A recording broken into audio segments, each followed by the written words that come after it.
On a night when Jamal Murray was named an all-star for the very first time, the Oklahoma City Thunder came in and decided to spoil the party. We're going to talk about what happened in the game, why Denver's stars need to be better in this matchup, and some other major takeaways in this playoff preview here on Locked On Nuggets.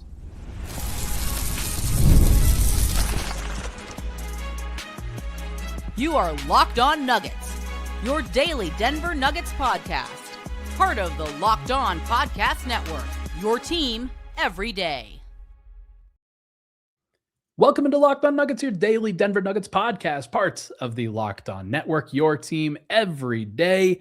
Thank you so much for tuning into today's episode, being an everydayer, making us your first listen as we break down an unfortunate loss for the Denver Nuggets. One of the most anticipated games for a lot of fans, one of the most anticipated games for me, and ultimately just was not meant to be in this very first matchup against the Oklahoma City Thunder. My name is Ryan Blackburn, host here at Locked On Nuggets, also over at Mile High Sports and the Pickaxe and Roll podcast. He is Matt Moore at HP Basketball, doing the Denver Dig, the Action Network, and Hardwood Paroxysm. We're putting out so many amazing, great pieces of content. The Discord was popping tonight. You don't want to miss it. Make sure to check out the link in the description below for the Everydayer Club. Folks, this was a tough one. This was a tough game. I know that a lot of Nuggets fans were very excited for this one, amped up for this one. I heard about this one when I was getting a haircut today. I heard about it over the radio. Like, they were talking about it over the radio on a non-sports station. Like, it was a big deal in the city of Denver. Unfortunately, it was not meant to be, Matt Moore, and I do think that Nuggets fans can and should be sad about it.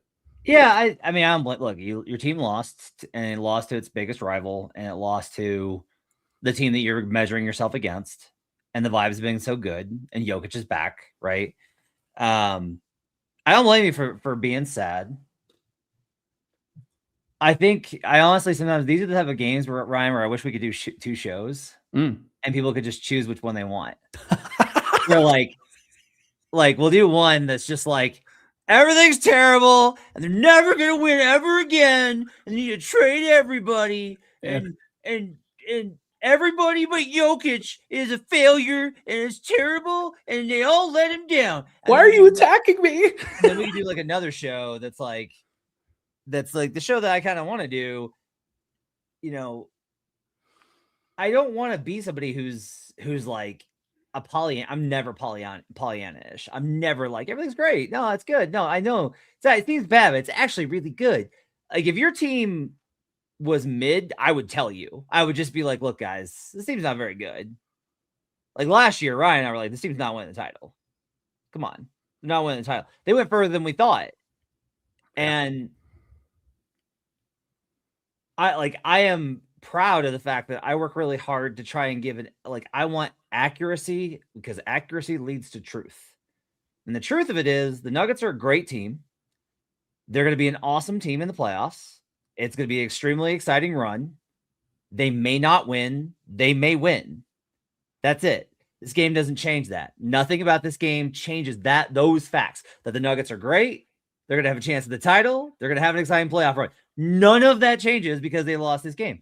Is this game meaningless? No. This is your matchup against OKC, and this was a game where both coaches were dead serious pregame, and I was like, oh, we're going for this one. And there's like a lot that we'll talk about tonight in terms of what they got to do better, right?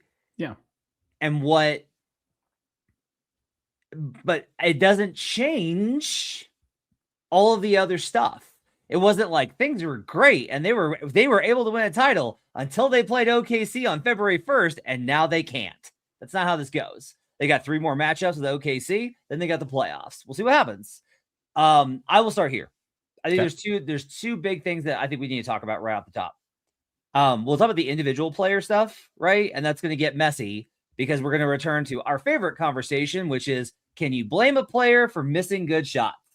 But the players after the game, and Adelman both mentioned this, is that they weren't physical enough to start this game. And I think that really is the key here defensively is that they didn't get up into OKC. OKC was up into them, and the Nuggets were not prepared for how into them they were. They just were not prepared for it. And some of that is, I think, Nikola coming back from the injury, and some of that is the fact that they're starting Jalen Pickett, and some of that is the fact that they're starting Spencer Jones. I think some of that is the fact that Jamal Murray's played a ton of minutes with heavy usage for a month with multiple back-to-backs in their densest month of the season. And if you're like, you're making excuses, okay, fine. Then regardless of what those, like I explained the reasons, it doesn't matter what the reasons were. You have to meet the challenge. They didn't meet it. Right. I think the next matchup, they'll be a lot more physical. That's like where I would start here is they weren't physical enough with their actions, and they let Shai dictate way too much tonight. And Shai Gilgeous-Alexander was simply awesome and nearly flawless. One of the things that I think happens, and I'm going to actually pull on my experience in football from this, is that when you're thinking, it's really hard to play physical. It's really hard to play hard when you are thinking about what you're supposed to do, how you're supposed to cover. And there's so many difficult things you're thinking about when OKC is trying to guard you. And when you're trying to think, like I asked Peyton Watson how difficult it was to guard Shai tonight. And he was like, well, one of the things I'm thinking about is not trying to give fouls and not trying to do that. And like, you just can't think about that stuff all the time. You have to play, you have to be physical, you have to initiate and establish a position, whereas you're being reactionary to what the opposing team is doing. So I think that that's something of it. Like Jokic is a very cerebral player. Murray's a very cerebral player. They understand though, that like, if you want to beat this team in the playoffs, you have to give the punch to them. That's the entire reason that the Nuggets were able to push it to 7 was because they dragged OKC down into the mud a little bit and were willing to play with that physical style. But as you and I talked about after the fact, walking back to the car, like they didn't have Christian Brown, Cam Johnson, Aaron Gordon to help establish that level of physicality. Yeah. And so that's the second thing I really want to talk about. If you're going to be OKC, this is pivotal. You have to have weapons everywhere. You have to have weapons at least 4 spots and probably 5. So the conversation tonight is split between Jamal missed a lot of shots. Jokic took very few. So that's where the blame is going, is Jamal missed all these shots, so he's bad. Jamal had 12 assists, 1 turnover. He had 12 assists, 1 turnover, and he got to the looks that he wanted. Like I was arguing with people on Twitter. I was like, Lou Dort did not lock him down. Yeah. Lou Dort locked somebody down. If Jamal had 6 shots tonight, Lou Dort locked him up. It's not what happened. Now, Jamal has to make those shots. And I don't know how, but he's going to do it. And that was the first thing that he said post-game. He's like, I got to make more shots. Like Jamal knows it, wants to be better, got to make those shots. Yeah. I didn't see Jamal taking off balance, floating, like trying desperately to get a shots. Yeah. He wasn't like he got blocked twice at the rim. You need to create shots at the rim in order to keep them honest. Like I have no problem with Jamal Murray's shot selection tonight. He just missed shots. And if you think you're like, well, you got to make your shots. Okay, cool. You can do that. That's your right. I personally, as an analyst, I'm just like, he missed shots. He'll probably make them next time. He'll make at least a higher percentage. Joker, on the other hand, I hated this game from Joker, but even I am like, I don't know what he's supposed to do, because when they are running an empty side post up for him, 4 guys, there's 1 guy up top, there's 3 guys on the weak side. The Thunder are still sending 4 at him. Yeah, it's wild. To be like, we don't care what anyone else does. We don't care. You're not getting the ball. And if you do, we're immediately going to swarm you. Is this a playoff? Like, was that a playoff adjustment that you think they're using for this kind of matchup? Or is this a very specific, they have Joker, they have Jamal, and we are willing to let other guys beat us kind of thing? Yes. Okay. I mean, it's a playoff adjustment. It's like, every playoff game is, are you going to overload on the stars and live with the other guys? Or are you going to live with the star scoring and then take out everybody else? That's every playoff series is like that. Sure. So when Joker gets thrown 4 guys at him, I don't know, like he's going to pass. He's going to move the ball. And here's what's really interesting, Ryan, is like, if you actually look at the results, here's what happened. Peyton Watson had 29 points because they moved the ball to the other side. Jamal Murray had 12 assists and 1 turnover because they moved the ball to the other side. The starters had the worst net rating on the team of any lineup. They were -9. That was their worst lineup tonight in raw plus minus. They lost the starter minutes. And they lost the starter minutes primarily because of their defense. But offensively, their problem was just like small execution. It wasn't big stuff. Schematically, they had the right game plan. Like, this is what you're supposed to do. Because if Peyton does that to them again, and you have more weapons, if it's not Jalen Pickett, if that's Cam Johnson playing like he was before he got injured, It's Aaron Gordon in place of Spencer Jones. If it's Aaron Gordon in place of Spencer Jones, Spencer was awesome tonight. It was great. Yeah. Then you have weapons and you're able to punish that overload appropriately. And we're no longer, and then it looks very different. And the second that you start to do that, because this is one of the keys with OKC, like all good defenses, the great defenses in NBA history, and this continues even in the modern era, it is all about what can we get away with? Okay, we're like last year, it was, what if we just like jammed the paint and just like had 5 dudes around Jokic at all times? Like, what if we did that? Wild. And then the Nuggets were like, we have no shooters, which our GM admitted and then did nothing about. So cool. Yeah. But this year they have shooters. They have the ability to counter that. Defensively is where obviously the problems start to come in here. And then we talked about the physicality. There are schematic problems that they had. And if you want to criticize Jamal Murray, that is where I would lay the blame, is those 4 consecutive threes that they hit, with 3 of them by Case and Wallace, where all 3 of them were by Jamal Murray in a zone matchup. It's not easy what they're asking Jamal to do, because they're telling him, hey, if they lob it to Chet Holmgren, who's a foot taller than you, we're going to need you to not let that happen. But also, if they skip it to the corner, if you're a second late, then Case and Wallace is going to shoot a 3. My big thing in the scouting report, I spent so much time on the scouting report today, I was really proud of it, was the really Thunder can't shoot. Yeah. And they shot the lights out. Like, I stand by it. I stand by it. You got to create worse looks for them. You can't let them get into these type of great looks. But I am telling you, even if the Nuggets had played as poorly defensively as they did tonight again, the Thunder would not shoot that again. And if the Thunder shoot that well in the next game, the Nuggets probably defend better. So like either way, that margin comes down a bit. And that's really kind of how I think you should look at this game. Okay. Let's expand on that a little bit in the second segment. I'm curious to get some thoughts on how you would approach the, hey, again, load up on Shai or let him cook. Let's there's a lot of different things that we can go into there, but let's take a break. When we come back, we are going to discuss Denver's defensive issues, as well as a pretty impressive performance from Peyton Watson. We'll be right back here on Locked On Nuggets. All right. The big game is almost here, and there's no better way to cash in during America's biggest sporting event than with Prize Picks, where it always feels good to be right. And this week, Prize Picks has a special max discount for the big game live in the app right now. Drake May, Patriots quarterback, just needs 1 passing yard for the max discount to win.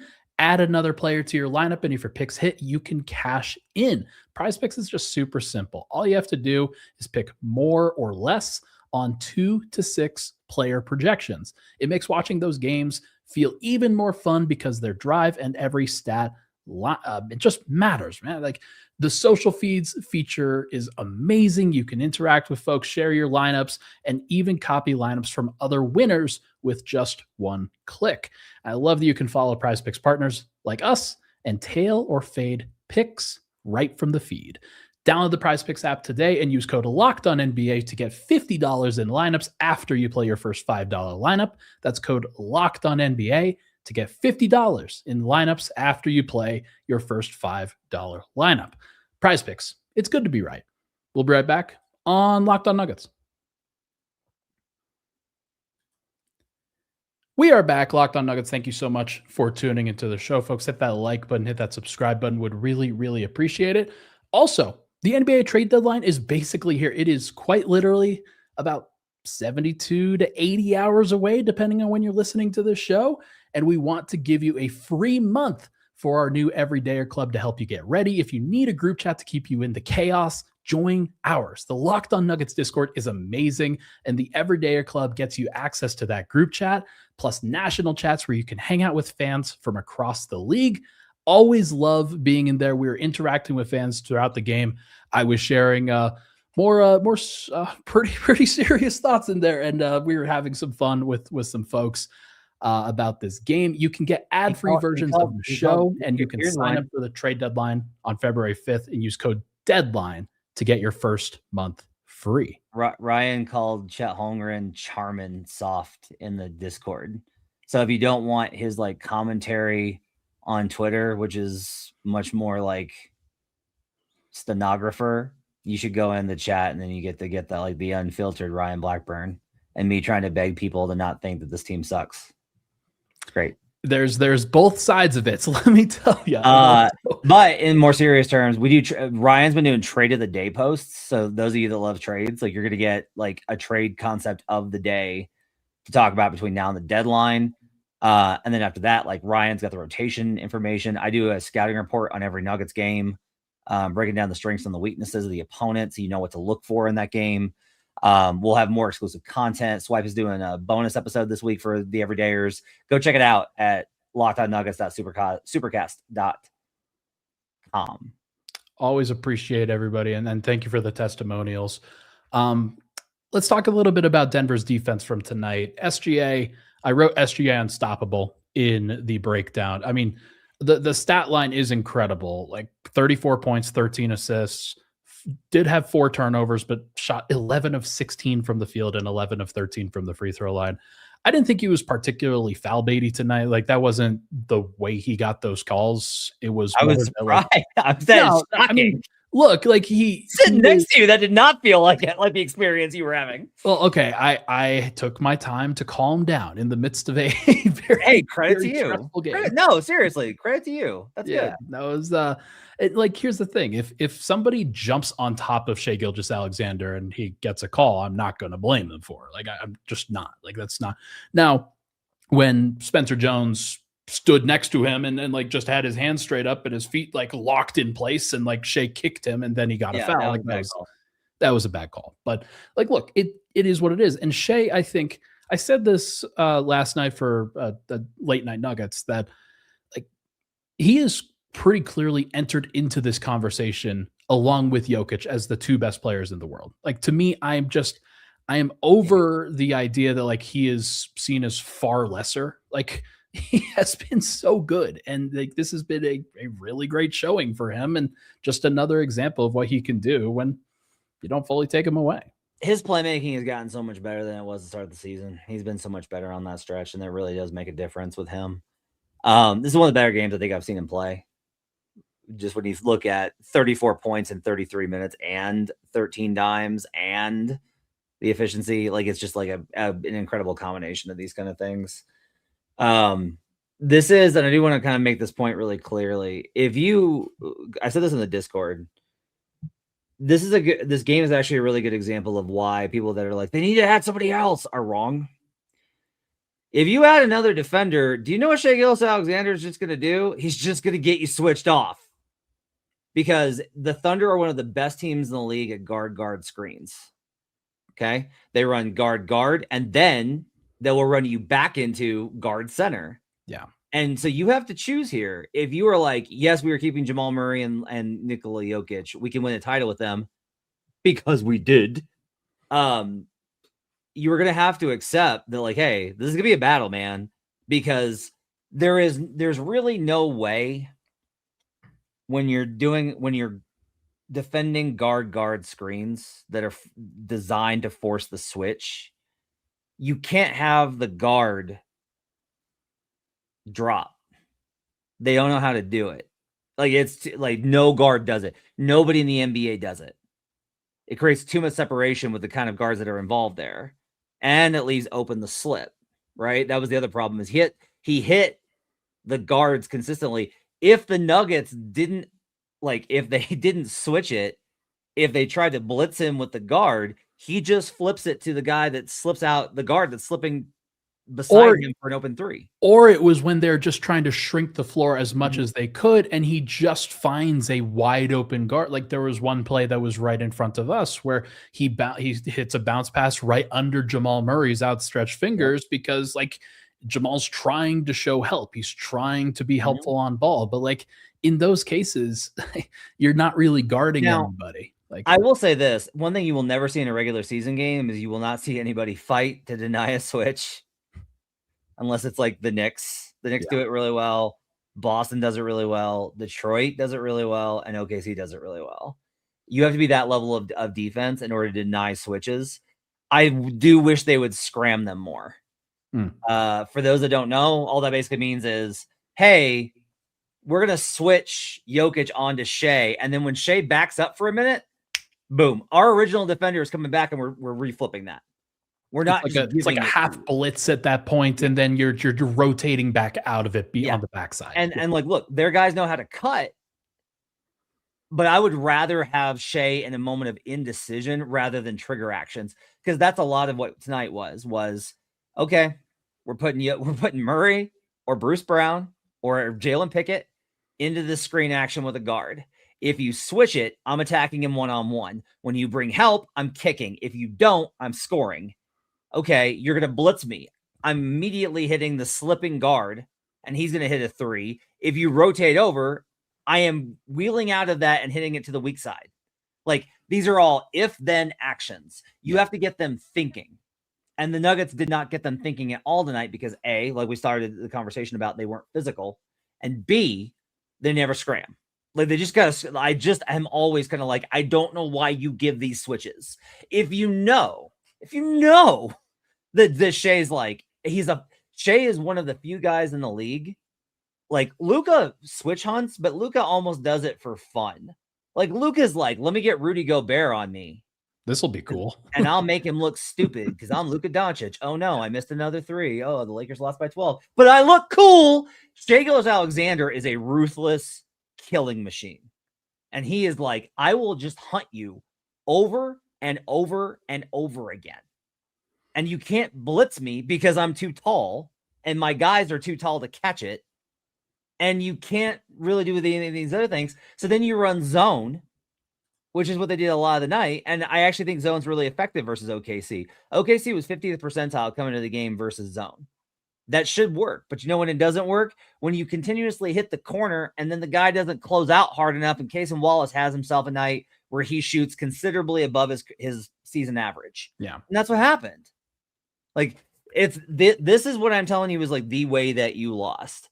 Is if you really look at this, their offensive rating was not good enough by Denver standards. They need to be killing OKC offensively the way they do every night. They had a 112 offensive rating, not nearly good enough. Their half court rating was pretty good. It wasn't as good as it needs to be, but it was pretty good.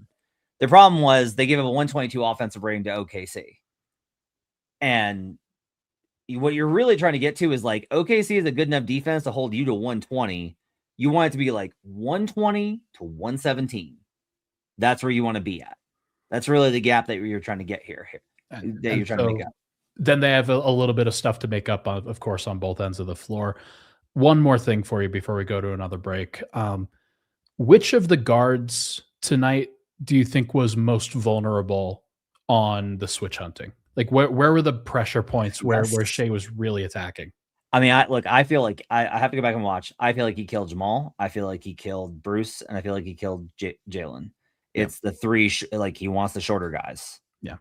Like Spencer had an awesome possession on him in the third. I thought Spencer actually did very well on him. Peyton was fine.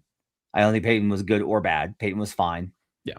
And I'm trying to think who else. Like Tim. I'd have to go back and watch Tim. Tim gave up a couple fouls and like things like that. But like, it's hard. Like, you need Tim out there for the spacing in order to do what you're doing. But also, it's like, you know who you need? You need Christian Brown and Cam Johnson. Oh, those are the 6'7" guy and the 6'9" guy. Yeah.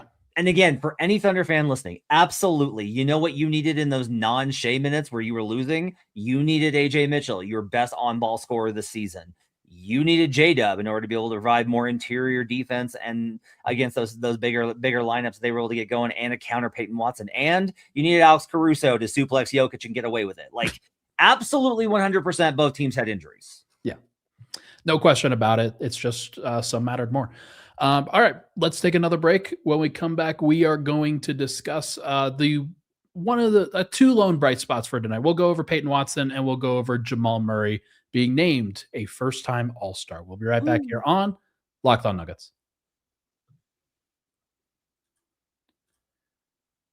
Folks, there's nothing like being in an NBA arena. The beginning of this game was crazy. The boos were pretty strong. There were plenty of opportunities for fans to just get in on the action and just get involved with the energy. It was a really fun game to be at. Unfortunately, the result didn't go the way you wanted it to, but there were so many awesome things about it. And that's why Game Time has become the go-to app for scoring tickets fast, because you don't have the hassle. It puts the advantage back where it belongs, with the fans. If you pull up the Game Time app and pick an upcoming NBA game, you can have tickets locked in minutes.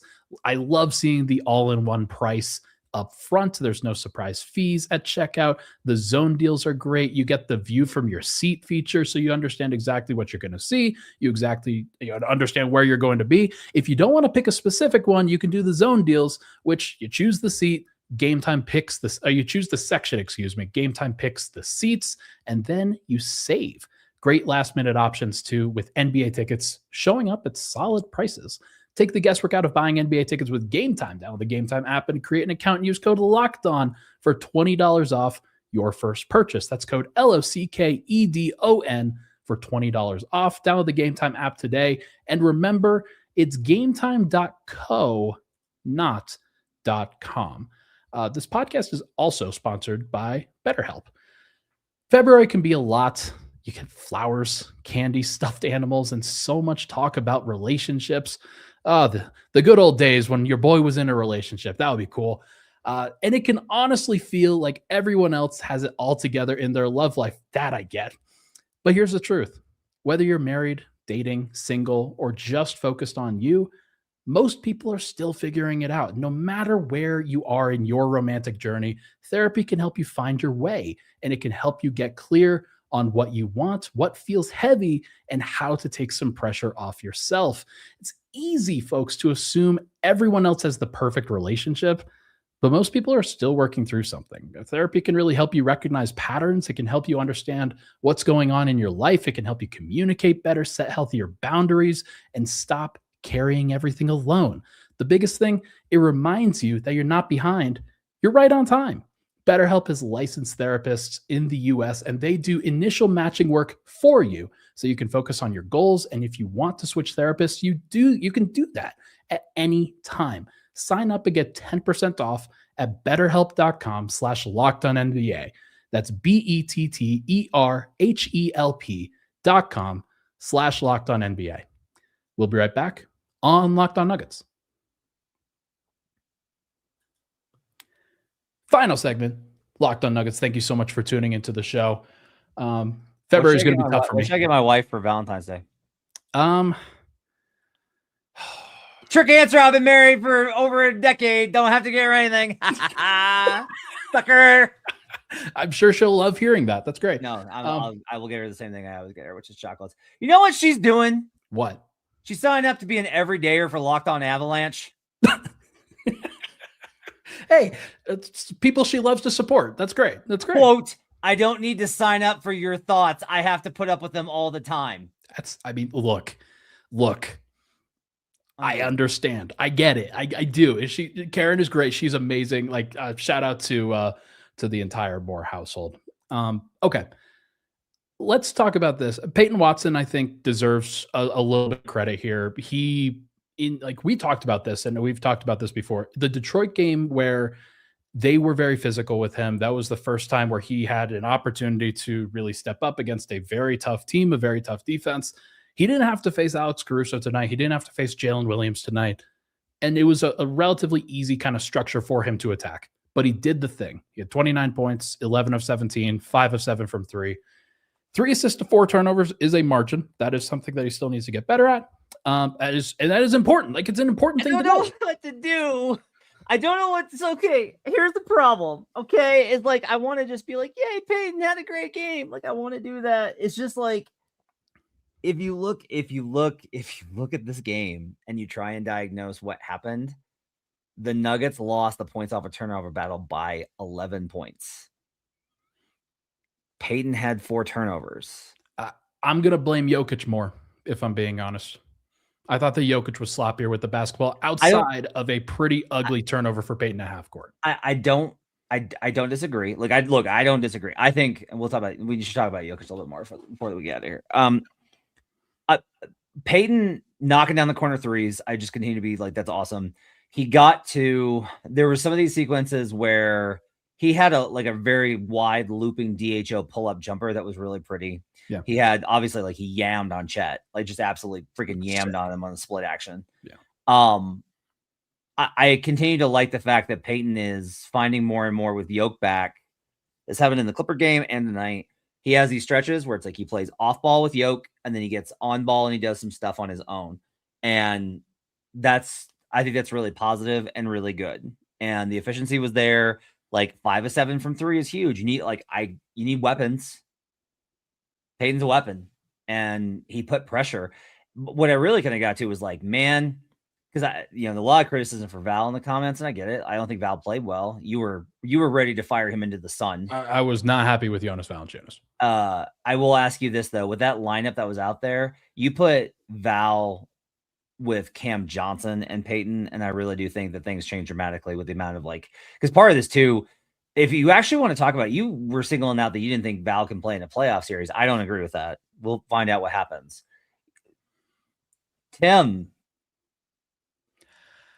It's not good. I'm more upset. That's a great point though is that these guys will each have playoff series. They will each have playoff matchups. Playing against the OKC Thunder is a different beast altogether. Denver needs to find 7 or 8 guys that they're able to get to, but what they really need is 9 or 10, and then picking and choosing and dumbing it down by the end of the series. But it's going to be tough for all of them. For me, it's there is a difference here from my perspective. Jamal just missed shots. And then for me to go Tim Hardaway Jr. went 0 of 6.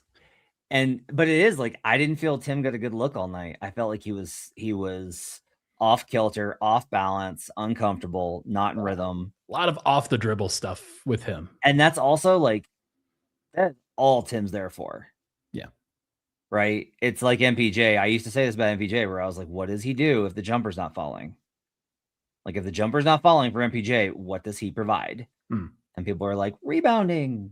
And I was always not enough. And Tim ironically did grab 6 rebounds tonight with 3 steals.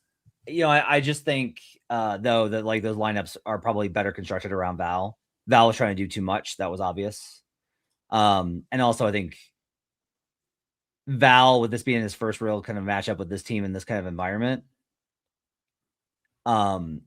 Val, I think, has to get used to the idea of, hey, we can't make any mistakes. You can't risk anything. These passes that he was throwing, I know tonight, he knew it. He knew it, but I just think there was nothing schematic tonight that showed me he can't play. Okay. I'm willing to suspend my take until future matchups. Yeah, and I don't think he can play by the end of the series. By the end of the series, it's going to be Jokic for 48 minutes. Yeah, fair. So that's just kind of how it goes. Let's talk Jokic. Let's talk Jokic a little bit more. Okay. You mentioned the six turnovers. How did you feel about his game tonight? I was talking about this with Ross when I got home. Not good. Not very good. I didn't like the approach. I asked what ended up being a poor question to David Adelman post game and kind of giving him an out in terms of hey, Jokic's ass. He's really battling with the refs right now. He's really kind of getting into a tussle with Isaiah Hartenstein and Jalen Williams and trying to show that he's getting fouled. And he just get tied up with those guys every single time down the floor and was very frustrated whenever he didn't get a rebound. And I'm just man, play the game. That's really where I was at with it. And it's hard to tell Nikola Jokic to play the game. Right. Like I wanna make that crystal clear at the top of this point.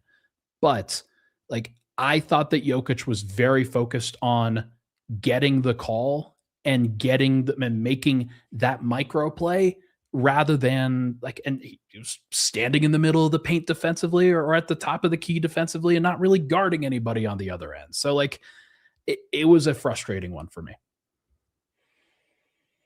Yeah. They are sending all of this help at him, and that makes it really difficult. You have said this consistently, and we kind of disagree philosophically on this point. It's not like a huge disagreement, it's just like a philosophical thing. For you, it's like he makes the game so easy. And for me, I'm like, I don't think the game's easy. I think he just makes everything understandable. He makes everything make sense.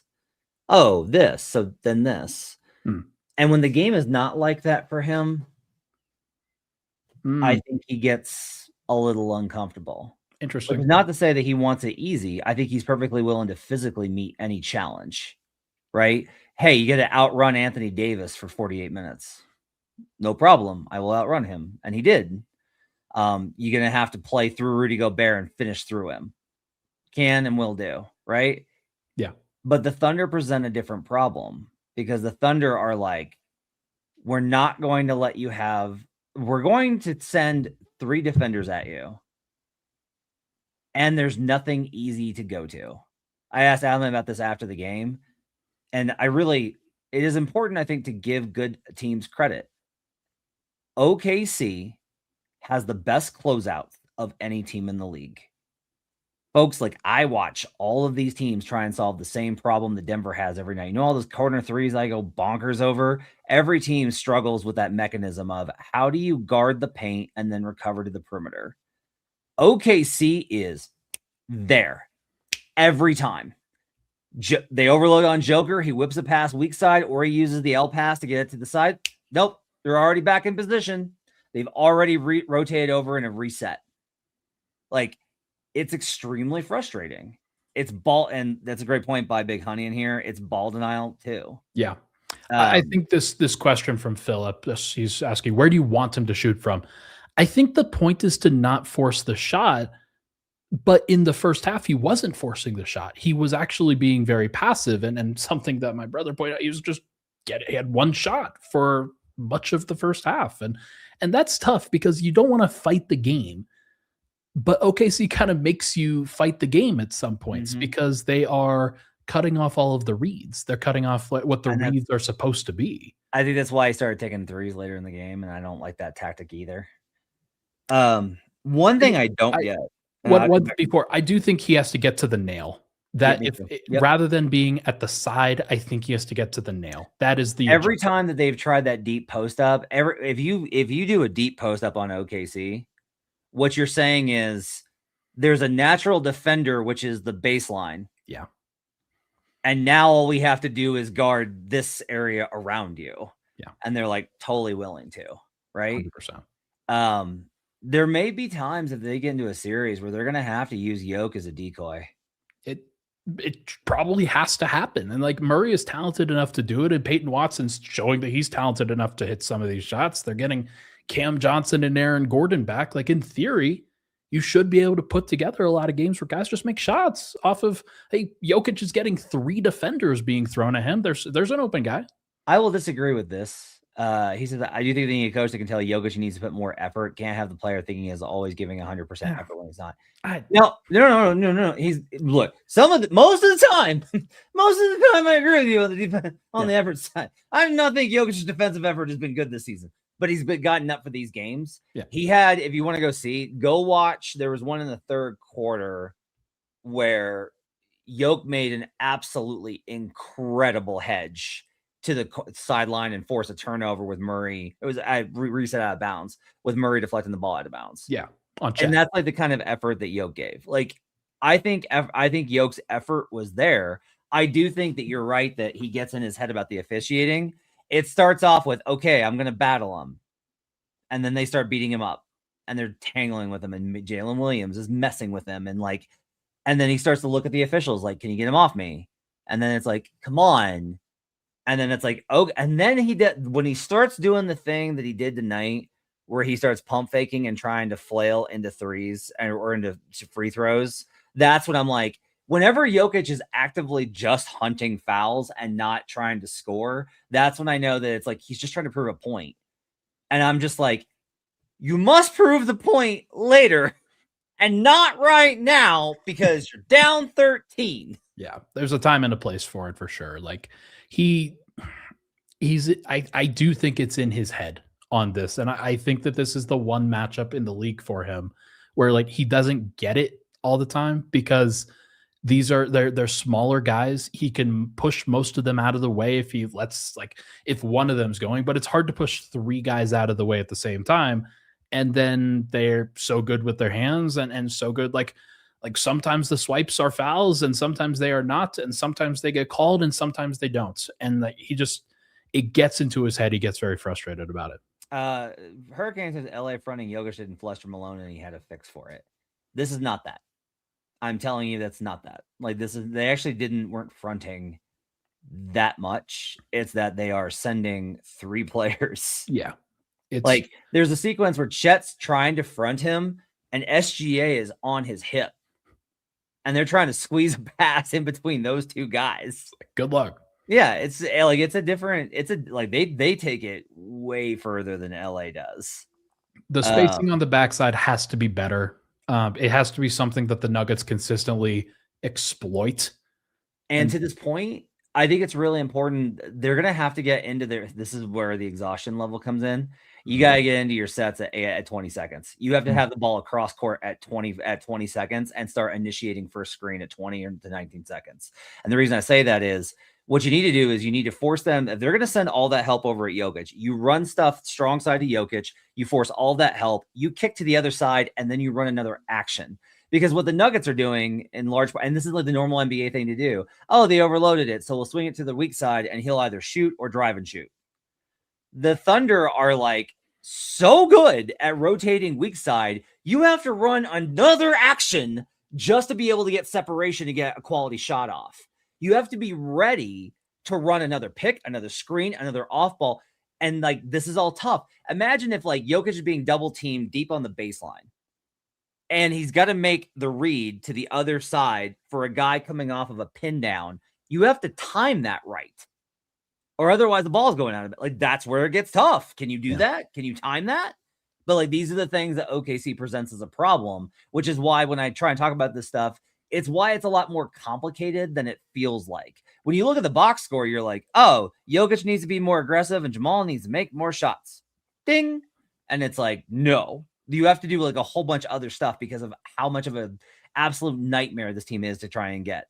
I thought this is a really good point. Like, how many times was Jokic actually able to get post position on an early set? It just never happened. Yeah. There was never a single time where it happened where OKC was caught out of advantage because they fought him and fronted and did all the battling. And Jokic was like, he was frustrated about it. There's no doubt about it. So it's an unfortunate situation. Snowwolf says Matt's too awake right now. I'm going to bed. Much like the Broncos, Snowwolf. No, we got to talk about Jamal Murray before we go. Yeah. So Jamal Murray was named an All-Star. It was officially announced along with the rest of the reserves. He was named along with a variety of other guys that some were deserving, some were not. But like, it was a really interesting moment because like Murray had to talk about the game post game. He had to talk about this sucked. I need to make more shots. We're very frustrated, things like that.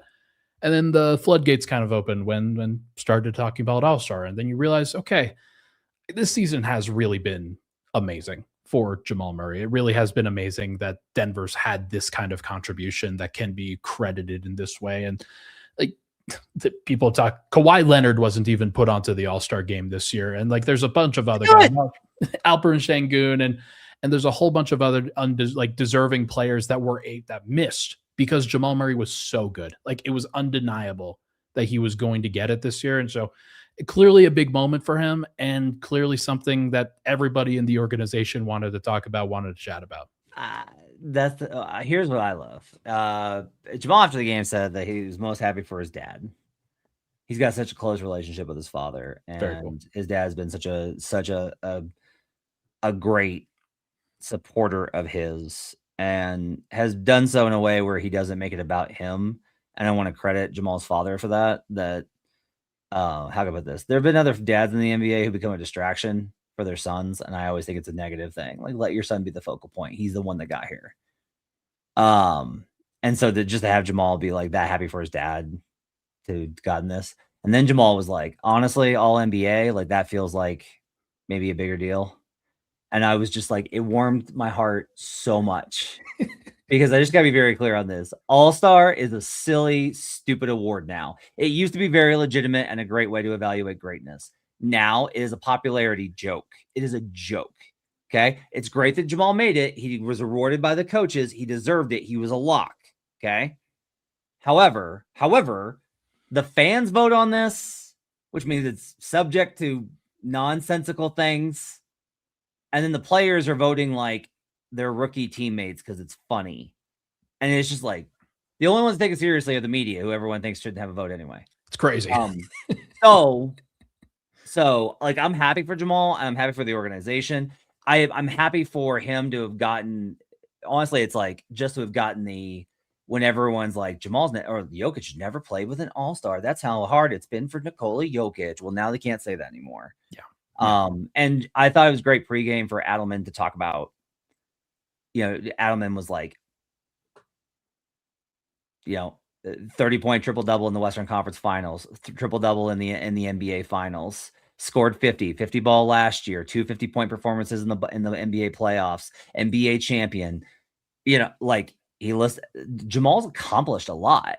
He's been this. And he's had to come back from a major injury that was really hard on him. Yeah. And has done a lot to have reached this point, and he's had an absolutely stellar season. It's been really cool. He deserves it. The Nuggets are very excited about it, and as they should be. Murray talked about his relationship with Joker as well, which was really nice. You guys should go listen to some of that post-game presser. There said he never had an argument. Has never had an argument with Nikola Jokic. And I call cap. I think that they have to have had one at some point. I don't think they talk that much. Yeah, man. I think it's great. They're coworkers that know how to work together. That's fine. Yeah. It's good to have people that you don't understand the relationship. That's fine. That's fair. Really quick, 6 All-NBA. Actually, no, they can do 15. They can go positionless for All-NBA now. I think that makes it more likely that Jamal makes All-NBA than if there were just 6 guards, right? Yeah, if Jamal finishes this season the way that he has, I currently have Jamal Murray as the 9th best player in the NBA this season. I think he is deserving of that. And I do not care what Kawhi Leonard does. Do not care at all. Don't care at all what he does. That team was an absolute joke for 2 months. He is the leader of that team. He bears that responsibility. It's very nice that he's made some jumpers for 2 months. Good for him. Clap, clap, clap. I will mail you a letter of congratulations on some paper from some trees that were planted. Leads the NBA in steals per game, but that's fine. Who cares?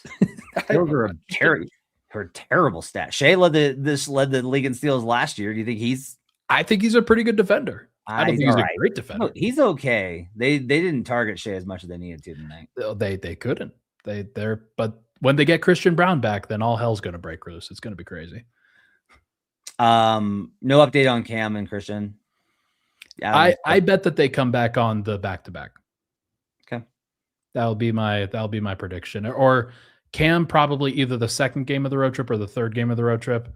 Christian might come back on Tuesday or Wednesday. Be on the lookout for some trade stuff tomorrow around the league. Tomorrow's usually when the teams usually take this weekend before the trade deadline to start hammering stuff out.